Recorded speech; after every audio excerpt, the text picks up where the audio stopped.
People say to me all the time, Dr. Joe, I'm in the unknown. I can't predict my future. And I always answer them the same way. The best way to predict your future is to create it. Not in the known, but in the unknown.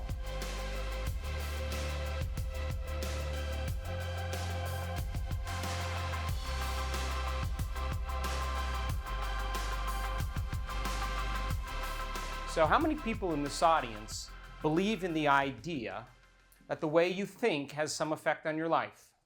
Just curious. So I'm in the right place, yes? Yes. So all of this knowledge that you're learning this week, every time you learn something new, you make new connections in your brain. That's what learning is.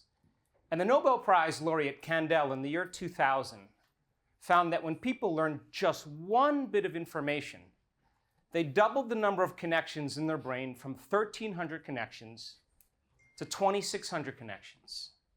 But if they didn't review that information, if they didn't repeat it, if they didn't think about it, those circuits were pruned apart within hours or days. So if learning is making new synaptic connections, then remembering is maintaining and sustaining those connections. And I now know that if you give people sound scientific information, and science is the contemporary language of mysticism, science demystifies the mystical. And if you can combine a little quantum physics with a little neuroscience, with a little neuroendocrinology, with a little psychoneuroimmunology, a little epigenetics, all of those new sciences point the finger at possibility. And as people begin to engage information, philosophical, theoretical knowledge, intellectual data, as they make those new connections in their brain, if they can turn to the person next to them and explain what they just learned, they're firing and wiring those circuits in their brain, installing the neurological hardware in preparation for the experience. So then when they apply what they learned, when they personalize it, when they demonstrate it in some way, they're going to have to modify their behaviors. And if they can get their behaviors to match their intentions, if they can get their actions equal to their thoughts, if they can get their mind and body working together, they're going to have a new experience. And in the midst of an experience, all of your five senses plug you into the external environment. And as your brain is gathering all this vital sensory data, all that information rushes back to your brain, and jungles of neurons begin to organize themselves into networks. The moment those neurons string into place, reinforcing and enhancing the philosophical circuits that were made, the brain makes a chemical. And that chemical is called a feeling or an emotion. And now you are teaching your body chemically to understand what your mind has intellectually understood. We could say that knowledge is for the mind and experience is for the body. And in that moment, you are embodying the truth of that philosophy, chemically instructing your body to understand what your mind has intellectually understood. And the moment you feel that emotion, you are literally signaling new genes in new ways, and you are rewriting the biological program. But if you've done it once, it means you should be able to do it again. And if you can repeat any experience over and over again, you are going to neurochemically condition your mind and body to work as one. And when you've done something so many times that your body now knows how to do it better than your mind, now you're mastering that philosophy. It's innate in you. It's second nature. It's easy. It's familiar. You've practiced it so many times that you no longer have to consciously think about it. You know how you do it, but you don't even know how, because it's now a subconscious program. So our job then is to go from philosopher to initiate to master, from knowledge to experience to wisdom, from mind to body to soul, from thinking to doing to being, to learning it with your head, practicing with your hands, and knowing it by heart. And you and I have all the biological and neurological machinery to do this. And I can tell you right now that common people around the world are doing the uncommon. They're healing themselves of fatal diseases. reversing scars and wounds that were from past experiences, creating better lives for themselves and new opportunities, and are having mystical experiences that transcend language. So what I'd like to do today is I'm going to develop concepts and ideas. And when I see you wrap your mind around that concept or idea, and you go from beta brainwave patterns to alpha brainwave patterns, I know then you're consolidating that information neurologically in your brain. And you're going to begin to fire and wire those circuits in your brain in preparation for experiences.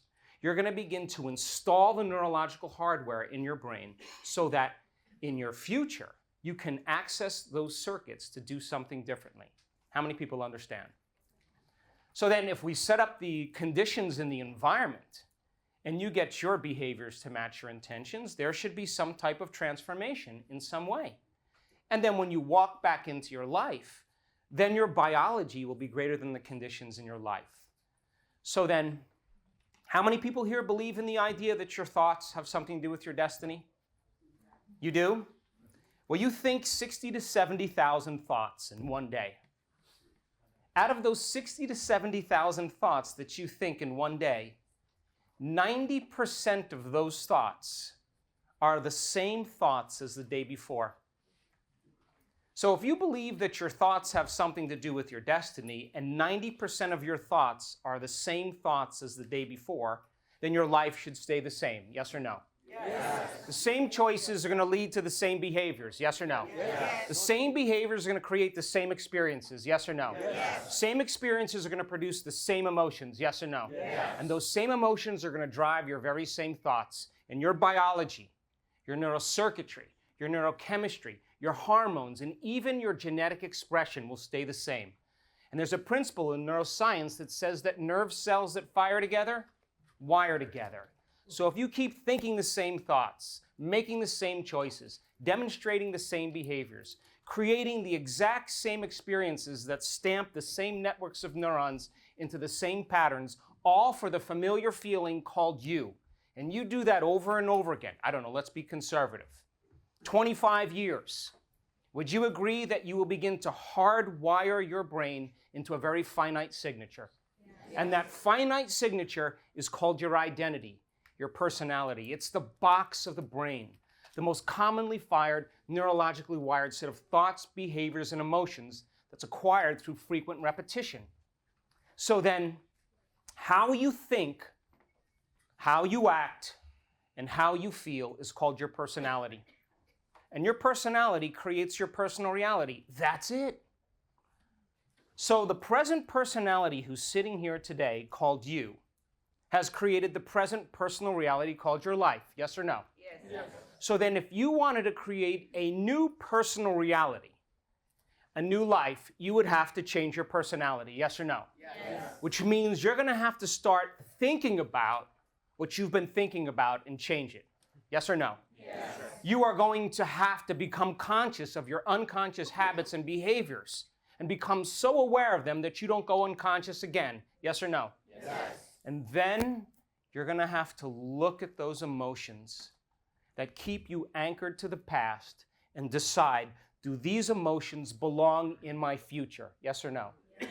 So most people try to create a new personal reality as the same personality, and it doesn't work. You literally have to become someone else. Your brain is organized to reflect everything you know in your life. Your brain is a record of the past. It's an artifact of everything you've learned and experienced to this moment. Are you with me still? Yes. So then if you're not being defined by a vision of the future, you're left with the old circuits of your past, and you will be predictable in your life. Yes or no? Yes. And if feelings and emotions are the end product of past experiences, and we can remember experiences better because we can remember how they feel, the moment you wake up in the morning and you come back to your senses and you lay in bed and you start thinking about all your problems that are connected to different people and places and conditions and things in your life, the moment you get in touch with a familiar feeling called you, you're in your past. And if those emotions are driving your thoughts and you can't think greater than how you feel, or feelings have become the means of thinking, then you are thinking in the past. Yes or no? Yes. And you just told me that you believe that your thoughts have something to do with your destiny, and if you can't think greater than how you feel, your past is your future. Yes or no? Yes. How you think and how you feel is called a state of being. That thoughts are the vocabulary of the brain, and feelings are the vocabulary of your body. That cycle of thinking and feeling creates your state of being. Now think about this. If your brain is a record of the past, hardwired to be a certain way because most people are thinking, acting, and feeling the same way, and they have emotions that they've become so familiar with that they don't even know that they feel guilty. It just is how they feel. They don't even know that they're unhappy because that's how they define themselves. And if those emotions are driving their thoughts, turning on the same circuits in their brain, firing in the same exact sequence, patterns, and combinations, firing and wiring those circuits to produce certain chemicals for them to feel more suffering and more guilt. The moment they feel more guilt and more suffering, they say, wow, I'm feeling pretty bad, so they think more thoughts equal to how they feel. Are you with me still? Yeah. And the cycle of thinking and feeling creates their state of being. And the redundancy of that process conditions the body to subconsciously become the mind. And now their entire state of being is in the past. Are you with me still? Yes. And they can't go to a new future holding on to the emotions of the past.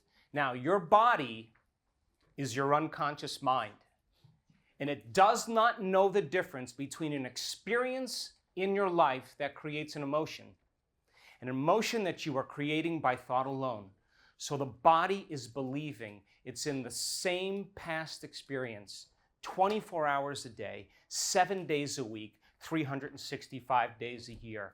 And if the body's been conditioned to be the mind, the body literally is in the past. How many people understand?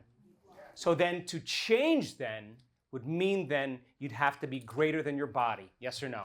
Yes. Greater than the emotions that keep you anchored to the past, and greater than those habits that keep running you unconsciously into the same future. Are you with me still? Yeah. You've all had experiences in your life that have produced a strong emotion. Yes or no? Yes. Whether it's a trauma or betrayal or a shock or something amazing that happens. The moment you feel differently inside of you, you pay attention to what caused it outside of you. And the moment that happens, the brain takes a snapshot, and that's called a memory. So the stronger the emotional quotient from an experience, the greater the long-term memory. Yes or no? Yes. So then people have a reaction to someone or something in their life, and they don't know how to control their emotional reaction. And they allow that emotional reaction to linger for hours or days. You know what that's called? That's called a mood. What's wrong with you? I'm in a mood. Really? What's wrong? I thought you'd never ask. I had this thing happen to me 5 days ago, and I'm memorizing my emotional reaction. Yes or no? Yes. And if you keep that same refractory period of chemicals running for weeks or months, that's called a temperament. Why is he so bitter? Why is he so angry? I don't know. Let's ask him. What's wrong with you? I had this thing happen to me 7 months ago, and I'm having one long emotional reaction. Yes or no? Yes. And if you keep that same refractory period of emotions running for years on end, that's called a personality trait. And most people's personalities are defined by their past experiences. And they wear their emotions on their sleeve because that's who they think they are. Are you with me still? Yeah. So then you say to them, oh, buddy, why are you this way? And they'll say, I'm this way because this experience happened to me 10 years ago. Which, from a biological standpoint, it means I had an event in my life that altered me, and I have not been able to change since that moment. Yes or no? Yes. So then think about this. The latest research in memory, the latest research tells us that 50% of what you talk about in your past isn't even the truth. You make it up. That memory is creative. So so many people are reliving a past they didn't even have. How many people understand? Yes. So then you wake up in the morning and you go, wait, I don't feel anything. Wait. Oh, God, I feel a little guilty and sad. Okay, now I'm ready to start my day. Yes or no? Yeah. And so then the moment you feel that emotion, then you're in your past, because emotions are the record of the past. Yes or no? Yes. And if those emotions are driving your thoughts and driving your behaviors, you are going to be predictable in your life, because your past is going to be your future. How many people understand now? Yes. So you think an insecure thought, you feel insecure, yes or no? Yes. The moment you feel insecure, the brain's checking in with the body and says, oh, you're really feeling insecure, so you're going to generate more insecure thoughts, yes or no? Yes. Which are going to make more chemicals for you to feel insecure. Yes. And then the moment you feel insecure, those feelings are going to drive your thoughts, yes or no? Yes. And so then you're going to continuously hardwire your brain, because you keep thinking the same way, and you continuously condition your body emotionally into the past. How many people understand? Yes. So then your entire state of being is in the past. And if you're not being defined by a vision of the future, then your past will be your future. How many people are understanding? Yes. So then to change then would be greater than your body, greater than the body conditioned into the past. Are you with me still? Yes. So then you wake up in the morning. The moment you come back to your senses, you glance over to the person laying next to you and you say, oh God, how did I get here? Who is that? Oh yeah, I'm back in this reality. Oh, then you go, wait, let me think about all my problems. Oh, now I'm starting to feel like myself. And then what does everybody do after that? What do? I'm going to tell you. You reach for yourself. And then you check your WhatsApp. Then you check your Twitter, then you check your Facebook, then you check your text, then you check your one email, then you check your other email, and then you check your Instagram, and then you take a picture of your feed, post it on Facebook, and then you tweet something, and now you're really connected to your past, present reality. Yes or no? Yes. Then you get up out of the same side of the bed, because you sleep on the same side. You put your slippers on, you scratch yourself the same way, you put your robe on, and you have the thought of the toilet. And the next thing you know, your body follows your mind right to the toilet. Yes or no? Yes. And then when you're on the toilet, you have this vision of your future, the coffee maker. And the next thing you know, your body follows your mind to the coffee maker. Yes or no? Yes. And then while you're drinking your coffee, you have the vision of the shower. And the next thing you know, you're naked and you're in the shower. And you're washing yourself the same routine way. And then while you're in the shower, you have this incredible vision of yourself dressed. And what you're going to wear, and there you are, you're dressed. And then you walk back out into the kitchen and you drink that coffee out of your mug. You know, that one that nobody touches. And then you eat cereal facing the same way in the same chair with the same spoon. And then, of course, you check a few emails, you watch the news to remind you how bad the world is. Get in the car, back up, drive to work the same way. See the same people that push the same emotional buttons. The people use their boss to reaffirm their addiction to judgment. They use their enemies to reaffirm their addiction to hatred. They use their coworkers to reaffirm their addiction to competition. They use their friends to reaffirm their addiction to suffering. They use their parents to reaffirm their addiction to guilt. And then they do the same things that they've memorized and can do so well. And then they finish work, they drive home, they stop at the grocery store, they walk into the grocery store, they turn right, because 95% of the people that enter a grocery store turn right. So you turn right. Then you buy the same food. You go home, you cook the same meal, you eat the same food, you sit in the same chair, you watch the same favorite television shows. You get done, you call your sister and you complain about how bad your day was, and then she complains back, and then you complain to her. And then all of a sudden you get ready for bed, and you put on your lotions, your potions, your creams, you brush your teeth, you floss, you get in bed, and you go to sleep. You wake up the next morning, and here we go again. Yes or no? Yes. So did your brain change at all that day? No. We could say that you were thinking the same thoughts, performing the same actions, living by the same emotions, but secretly expecting your life to change. So if a habit is a redundant set of automatic, unconscious thoughts, behaviors, and emotions that's acquired through frequent repetition. A habit is when you've done something so many times that your body now knows how to do it better than your mind. Would you agree then, the moment you wake up and you've been doing that for 20 years, your body's on autopilot and it's dragging you into a predictable future based on what you did in the past? Yes or no? Yes. And we can take your past and lift it up and set it on your future. And you know what that's called? Karma. That's it. Because you're living the same life every single day and you've lost your will for a program. And 95% of most people by the time they're 35 years old is a set of automatic programs, automatic thoughts, emotional reactions, unconscious behaviors and beliefs and perceptions and attitudes that function just like a computer program. And now they're going to try to change their life with the 5% of their conscious mind working against 95% of what they've programmed subconsciously. Are you with me still? Yes. And they can think positively all they want. They can say, I'm wealthy, I'm wealthy, I'm wealthy, I'm wealthy, I'm wealthy. And that thought's going to stop right at the brainstem and never make it to the body because the body's programmed into the past. Are you with me still? Yes.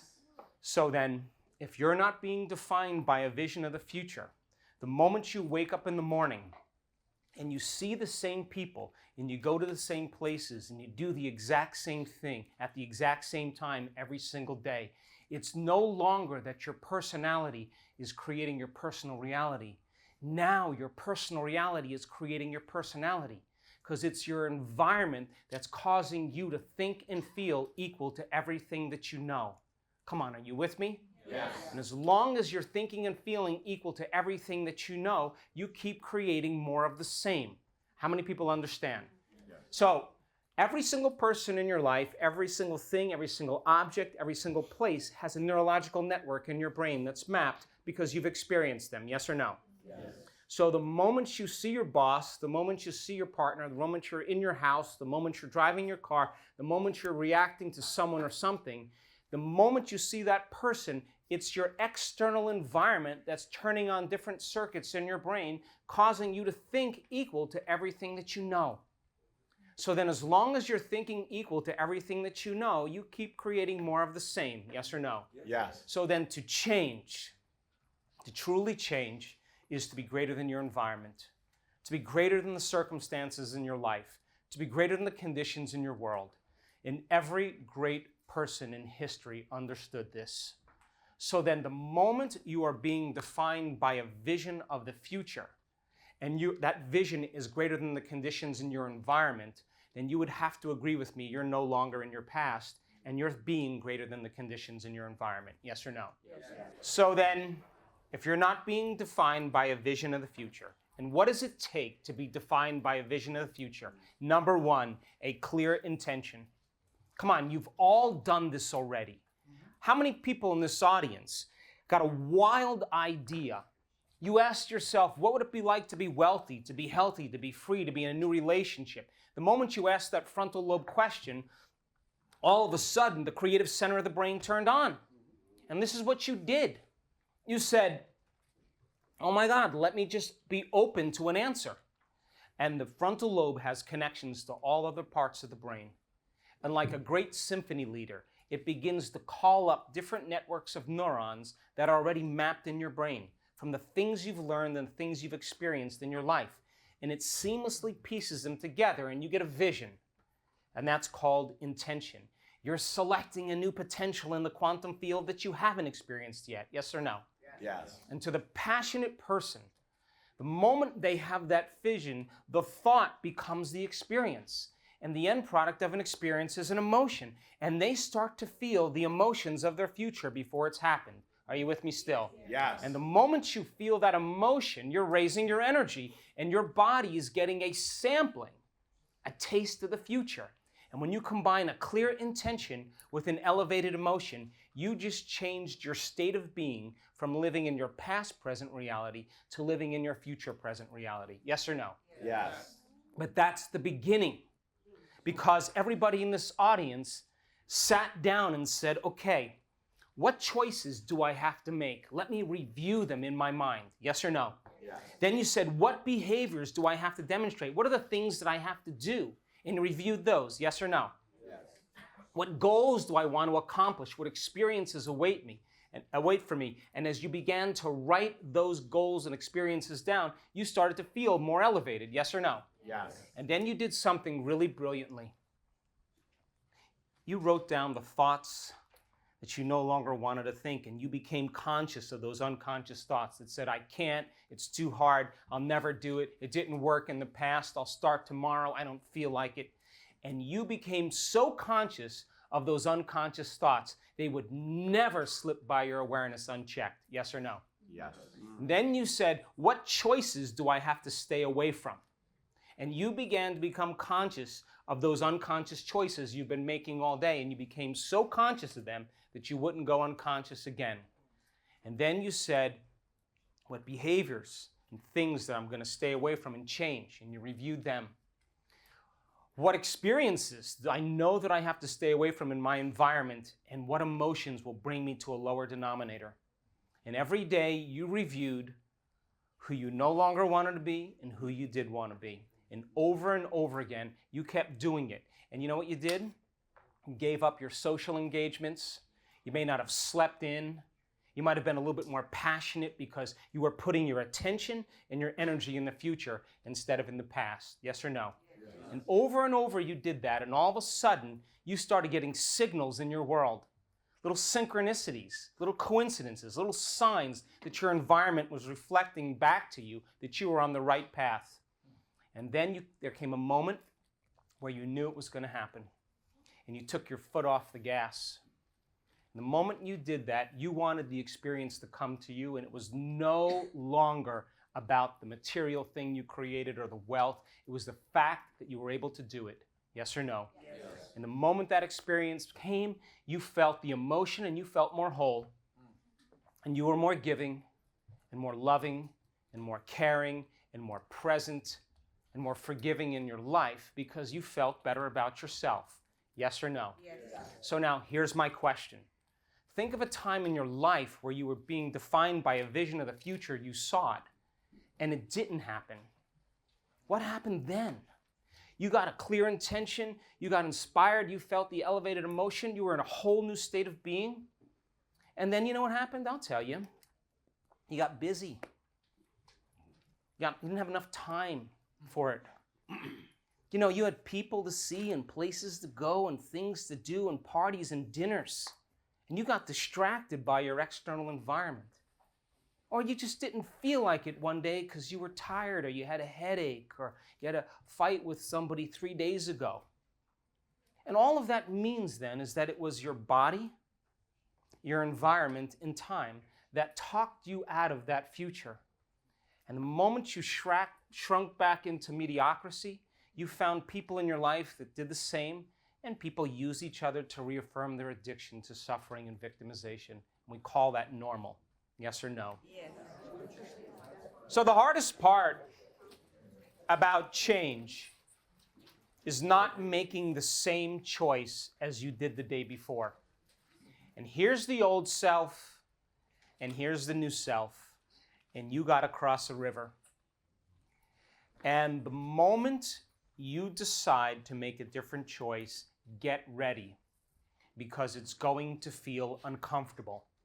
There's going to be some uncertainty. It's going to feel unfamiliar. It's going to become unpredictable. And the moment you say, I'm going to do this or I'm going to change, and you decide to make those changes, you just stepped into that river. And if the body has been conditioned to be the mind, the servant is now the master. Now the body's running the show. And guess what happens the moment you step into the unknown? The body says, whoa, this doesn't feel right. And it starts sending signals back to the brain. And you start to hear voices in your head. And those voices are, start tomorrow. This doesn't feel right. It's my mother's fault. It's my ex-husband's fault. This is too hard. What's wrong with me? The analytical mind starts going. And it's the same thoughts that you've always had. It's just happening behind the scenes of your awareness. But now you're conscious of them. And if you respond to that same thought as if you always do, the same thought's going to lead to the same choice. The same choice is going to lead to the same behavior. The same behavior is going to create the same experience. The same experience is going to produce the same emotion. And then people say, this feels right. No, it feels familiar. Going from the old self to the new self is the neurological, the biological, the chemical, the hormonal, the genetic death of the old self. And people say to me all the time, Dr. Joe, I'm in the unknown. I can't predict my future. And I always answer them the same way. The best way to predict your future is to create it. Not in the known, but in the unknown. And becoming comfortable in that place is the mastery. What thoughts do you want to fire and wire in your brain and put your attention behind? What behaviors do you want to demonstrate in one day, one lifetime? And as you begin to rehearse those behaviors in your mind, and you're truly present, the brain does not know the difference between the experience going on out there and the experience going on in here. And now you're installing the neurological hardware to look like the experience has already occurred. And now your brain is no longer a record of the past. Now it is a map to the future. And so then, the last part is the tough part. Because can you teach your body emotionally what that future is going to feel like before it's made manifest? That means you cannot wait for your wealth to feel abundance and worthiness. You can't wait for your success to feel empowerment and gratitude. You can't wait for your new relationship to feel love. You can't wait for your healing to feel wholeness. You can't wait for at a mystical moment to feel awe. That's the old model of reality of cause and effect, waiting for something outside of us to give us relief from the emptiness or the pain we feel inside of us. The moment we feel better inside of us, we pay attention to whoever or whatever caused that, and that's called a memory. That's Newtonian physics, cause and effect. The quantum model of reality is about causing an effect. The moment you start feeling worthy and abundant, you are magnetizing your wealth. The moment you are empowered in a state of gratitude, you are walking towards your success. The moment you're in love with yourself and in love with life, you'll create an equal. The moment you are in awe of the moment, you're going to have a mystical experience.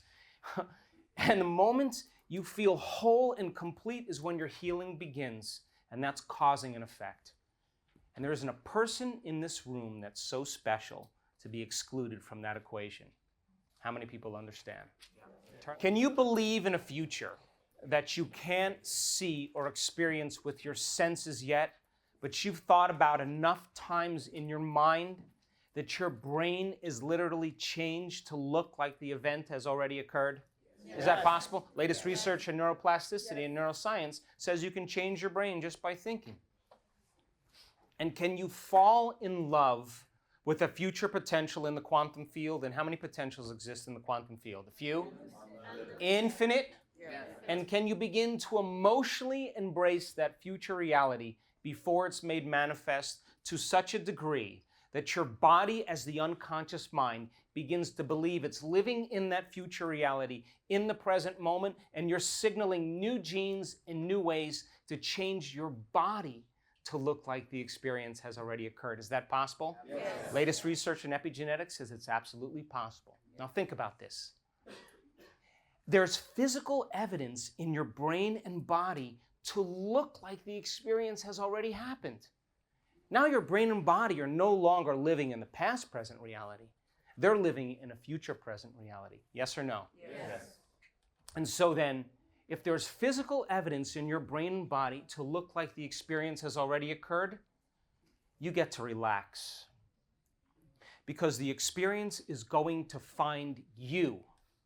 And it's going to come in a way that you least expect. Why? Because if you can expect it, it's nothing new. It's got to rock your world. It's got to catch you off guard.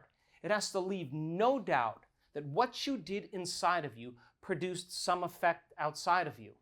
And the moment you correlate the changes you made inside of you with the effect you produced outside of you, you're going to pay attention to what you did and you're going to do it again. Yes or no? Yes. Yes. So then that's called empowerment. So then think about this.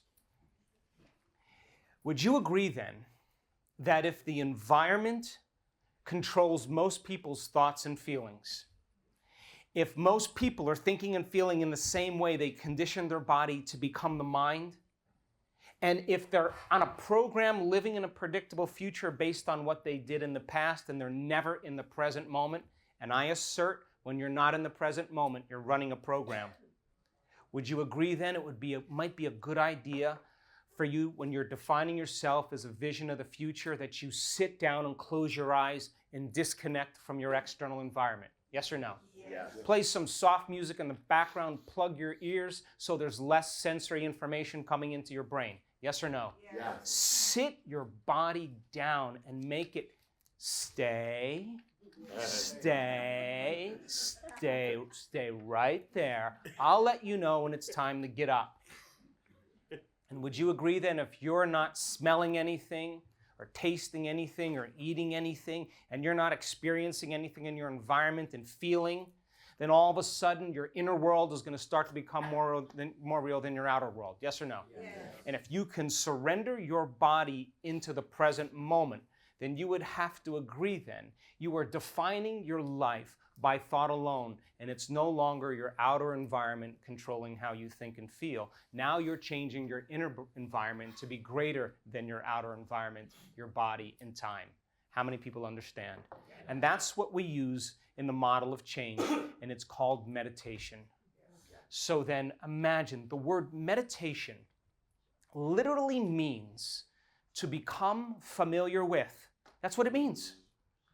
So then if you're sitting in your meditation and you're becoming conscious of your unconscious thoughts and they're becoming so familiar to you, are you in a meditation? No. Yes or no? Yes, you are. To know thyself. But those thoughts have been happening behind the scenes of your awareness the entire time, but most people are too distracted by their external environment. So then if you're sitting in a meditation and you're becoming conscious and familiar of your automatic habits and behaviors, what comes out of your mouth, if you're sitting there becoming so conscious of those unconscious programs, you would have to agree with me, you probably won't go as unconscious again, yes or no? Yes. And if you are becoming aware that, oh my God, I've been suffering and feeling guilty and a victim the last 30 years of my life, and I didn't even know that I felt this way, would you agree the moment you can observe those states of mind and body, you're no longer the program. You're the consciousness observing the program, and you're beginning to objectify your subjective self. You are seeing yourself through the eyes of someone else, and you're disengaging from the biological program. Yes or no? Yes. And what if you then said, what is the greatest expression of myself that I can present to the world? What's the vision of my future? And you began to fire and wire those circuits in your brain, deciding what thoughts you do want to pay attention to, installing the hardware, sitting down and rehearsing the choices and behaviors you're going to make in one day. The act of mental rehearsal then begins to install the neurological hardware in your brain. And if you keep repeating it, the hardware becomes a software program. And all of a sudden, who knows?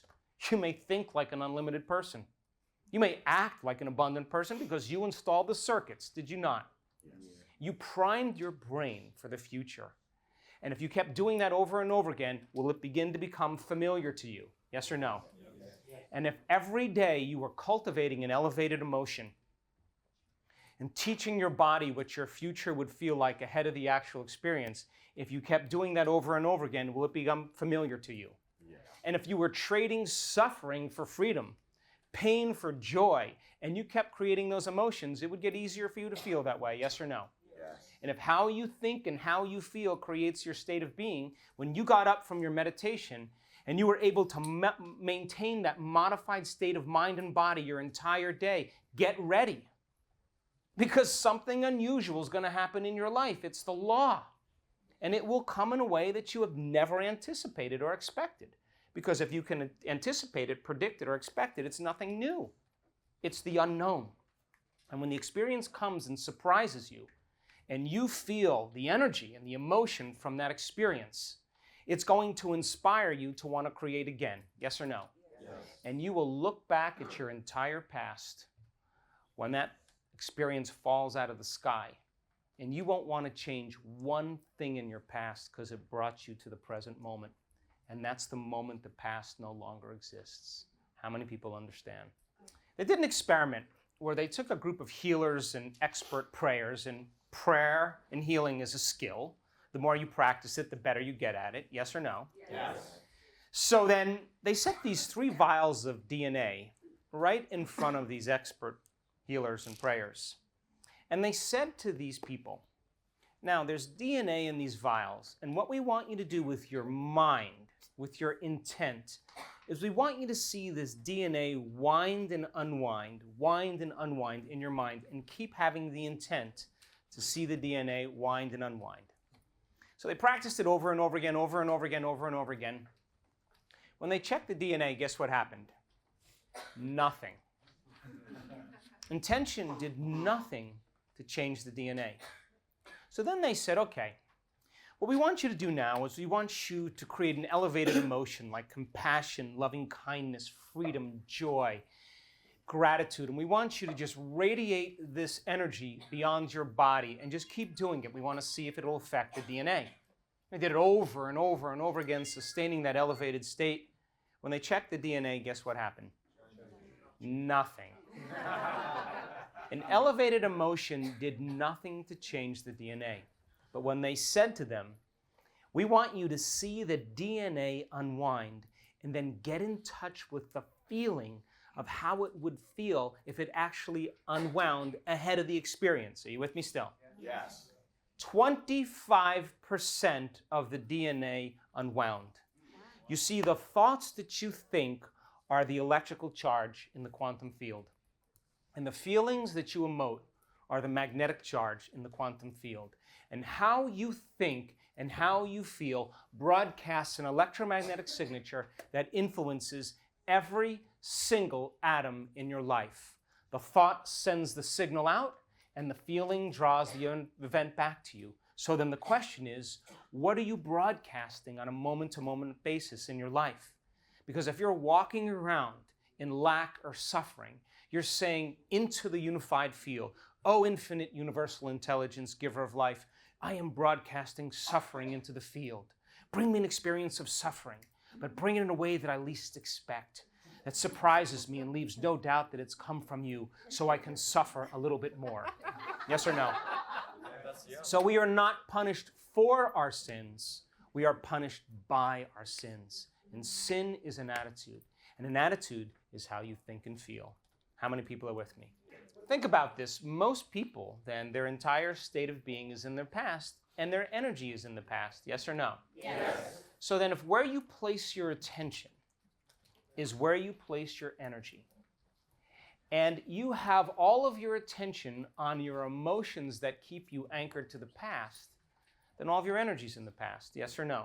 Yes. And if you wake up in the morning and you start thinking about all the people you have to see and the places you have to go and the things you have to do in your known familiar reality, and you keep your attention on all those knowns, then your attention is projecting into a predictable known future. Yes or no? Yes. And that means then you have very little energy in the present moment to create with, because all of your energy is either in the past or the future, and no energy in the present moment. Yes or no? Yes. So then I want to talk about the sweet spot of the generous present moment, because all potentials in the quantum field exist in the present moment. And only when you are present in the moment will you be able to create a new future. Are you with me still? Yes. And you know when someone's present in your life because they're paying attention to you. Yes or no? Yes. And you know when someone's not present in your life because they're not paying attention to you. Yes or no? Yes. So then here is that infinite intelligence that's living within you and all around you, the quantum field, the unified field, whatever you want to call it. It's both personal and universal. It's within you and all around you. It's the very intelligence that's keeping your heart beating and digesting your food and organizing all those trillions of functions while you sit here and have a free will. It's the giver of life. But it's also the same intelligence that's creating the ghost nebulae, causing flowers to bloom. It's personal and universal. It's within you and all around you. You with me still? Yes. And it is omnipresent. It is always present. Why? Because it is in a realm beyond space and time. In that realm, it is completely present. So then, here it is, right here. And most people's attention is on somebody, someone, something, somewhere, and sometime, and they're never looking towards it. And because all their attention is being put on becoming a somebody, being someone, owning something, living somewhere, being in some future time, they never face off with this intelligence because they're never present with it. And we've done over 8,000 brain scans. And I can tell you without a doubt, that you are at your absolute best when you get beyond yourself.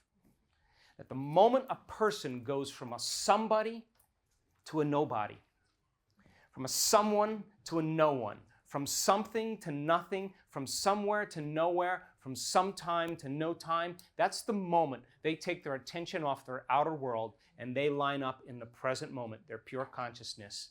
And now the observer, who's observing all of this into life, says, oh, you're present with me? Now I can see what you want to create. Are you with me still? Yes. So then if you want to hide the divine somewhere for the human being, the best place to hide it is within, because they'll look everywhere else for it except within. So then, in the research we've done, and we've done over 8,000 brain scans, and we know the moment that person is going to get beyond themselves, we can predict it now. We also know that with the moment they start opening their heart, and we've measured this thousands and thousands of times, when they have a coherent brain and a coherent heart, they're changing their whole electromagnetic field. And we start every meditation with an elevated emotion. And as our students begin to create those elevated emotions of their future, we're measuring what it does to their heart. And it turns out their heart all of a sudden becomes very coherent. It becomes very organized. And when you live by resentment and anger and frustration and impatience, the heart becomes very incoherent, just like the brain. And so the moments the heart starts to resonate in orderliness, it begins to produce a measurable magnetic field. And that field can be up to 8 meters wide. That's energy, and that energy carries an intent, a message, because all frequency carries information. And all of a sudden, they are beginning to broadcast a whole new signature into the field. And when they do that for an extended period of time, they have an effect on matter. They are now creating their future because they're more energy than matter, more wave, less particle. So then what is the biggest reason people give up on their dreams? They give up on their dreams because of the hormones of stress. And stress is when your body is knocked out of homeostasis. Stress is when your body is knocked out of balance. The stress response is what your body innately does to return itself back to order.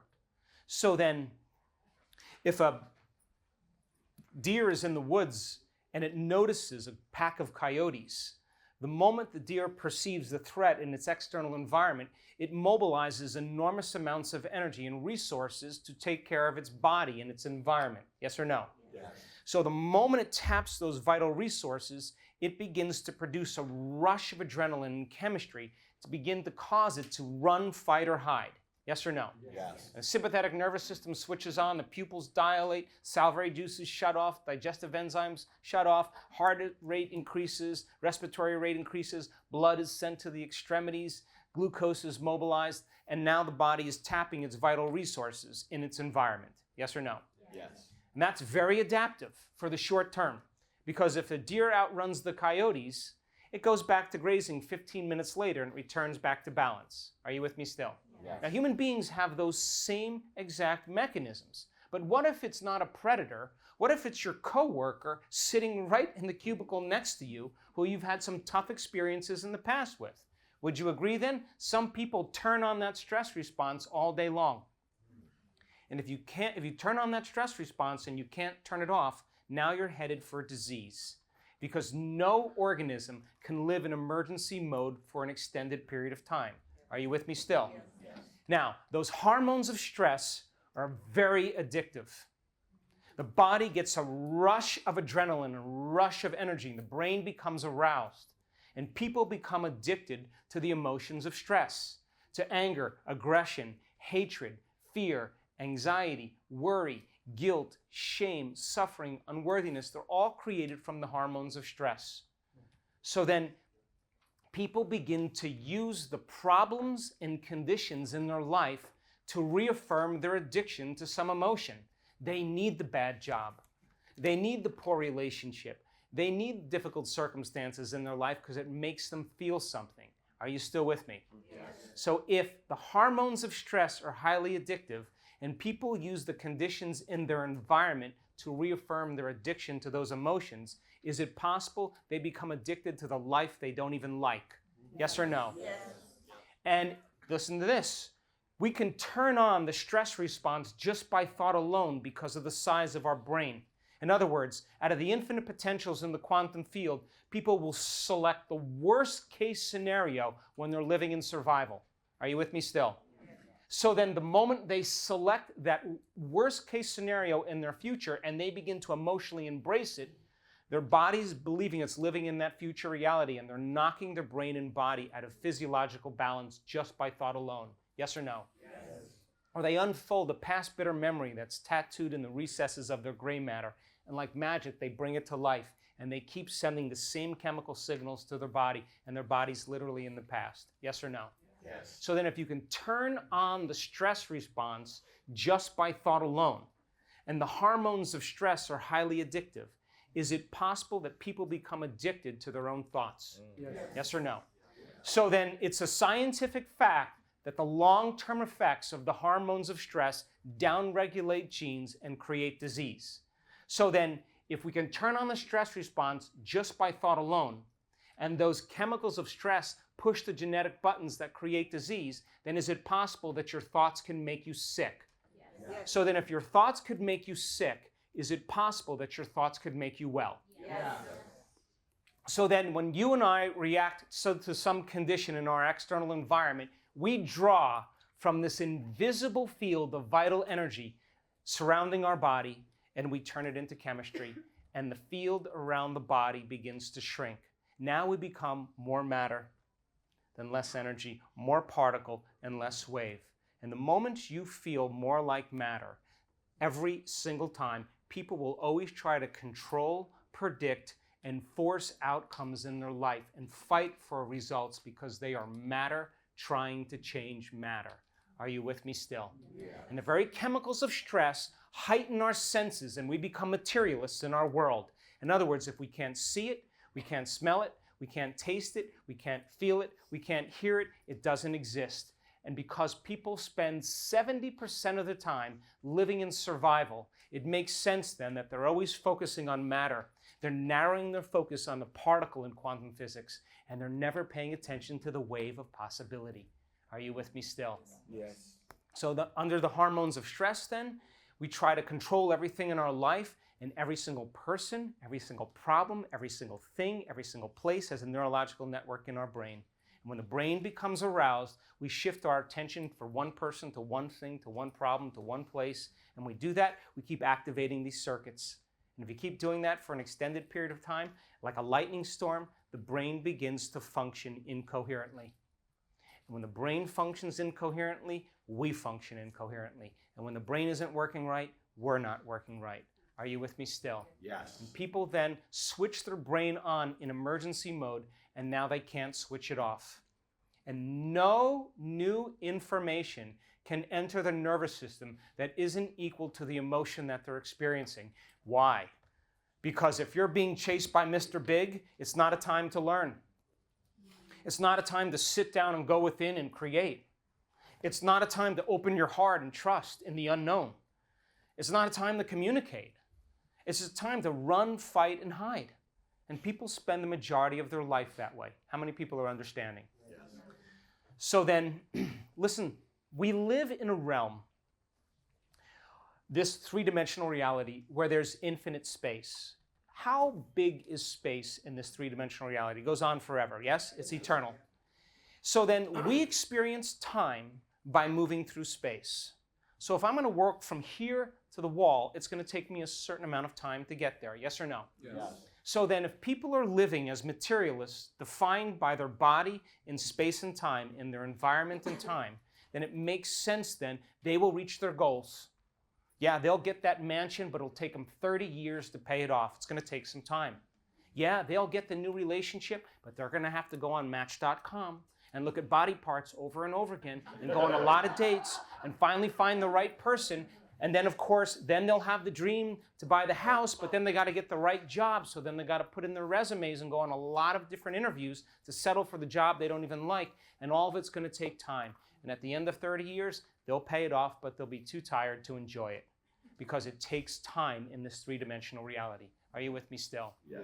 And yet, the heart, the moment the person goes into that stress response, beats incoherently as well.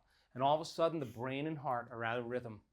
But what if then a person had the ability to find the present moment? And we can predict this now over and over again.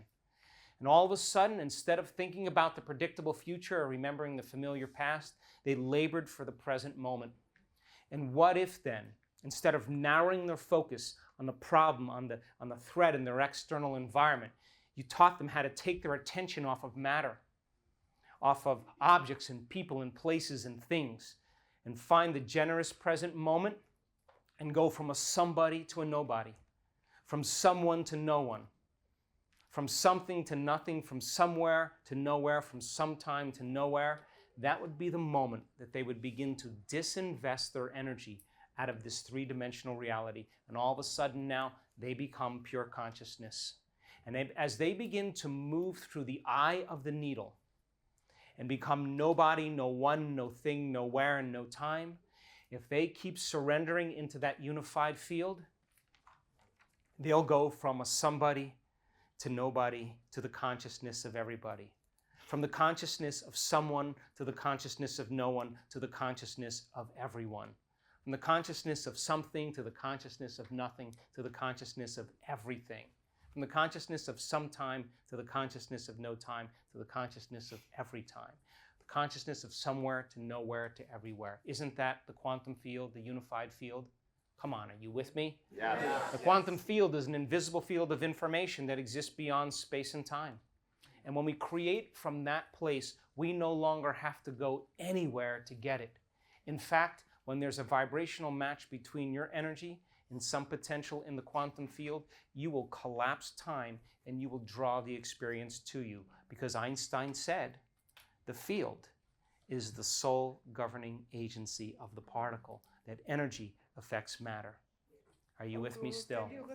And the moment that happens, when you become nobody, no one, no thing, nowhere, and no time, all of a sudden you're not thinking about that person or that problem or that thing, and your brain waves slow down from beta to alpha, and you move right out of your analytical mind.